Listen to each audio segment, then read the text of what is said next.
Banerjee. Hope you watched our previous video on literary criticism and attended the quiz given on the WhatsApp group. Now, today we are going to talk about two other classical critics, Horace and Longinus. Are you ready? Horace, a poet and critic of the Augustan age. He was a friend and literary advisor of Emperor Augustus Caesar. He was an advocate of moderation and practical wisdom. Mastered many poetic forms like satire, ode, epistle. He published satires in book 1 and 2. Those are witty social commentary. He wrote epodes, which are short, often satirical poems. Also composed ode from book 1 to 4. These are lyrical masterpieces on various themes. Also published epistles, which have which has books and books 1 and 2. These are philosophical and literary reflections. Next, we have influential treatise on the art of poetry, that is Ars Poetica. I hope you all know about this, right? It was first translated into English by Thomas Grant in 1566, and Ben Jonson's translation was published posthumously in 1640. Please remember these names and dates of translation. These are really important. Here, Horace spoke about four principles like art, pictura, poesis. That means poetry should imitate life, just as painting does. Dulce et utile means poetry should both delight and instruct. Okay. Then he talked about decorum, which means the proper language and style must be used for each subject. Imitation of Greek models. He said that learn from the best, but develop your own voice as well. Importance of revision and craft. He said that poetry requires careful thought and effort. He also gave some key concepts. Some key concepts like unity of action. A play or poem should have a single focused plot. Verisimilitude means characters and events should be believable. And he said that avoid excessive ornamentation, means simplicity and clarity are essential. Know your audience, write for the people you want to reach, and the role of the poet.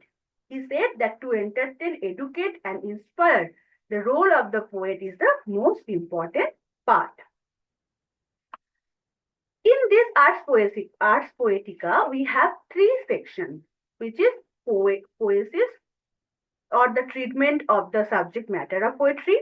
Poema means form. Poeta, the poet. Please remember these three section names. Horace is associated with phrases like carpe diem, means seize the day. Dulce et decorum est pro patria mori. That means it is sweet and appropriate to die for the fatherland. You know, there is a poem by Wilfred Owen named after this quote, Dulce et decorum est. Okay. So this is how you can relate the criticism with literature. Okay. So Horace, you can see that his insight on the nature and function of poetry remain valuable today as well. Next, we have Longinus. He is considered as the first romantic critic, a Greek rhetorician and literary critic of the 1st century AD. We all know that on the sublime or the perihypsos, it is a short treatise on the nature and sources of literary greatness. English translation done by John Hall in 1952. Please remember this point. On the sublime, here Longinus focuses on the emotional impact of literature on the reader. Also emphasizes the power of language to move and inspire.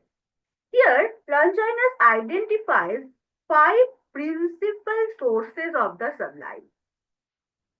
They are great conception, means the ability to form grand and original ideas, strong and passionate emotions, the writer's genuine feeling and intensity there should have, figures of speech, the skillful use of metaphors, similes, and other rhetorical devices, nobility of diction, the choice of elevated and powerful language, and last but not the least, dignified word arrangement, the skillful construction of sentences and phrases.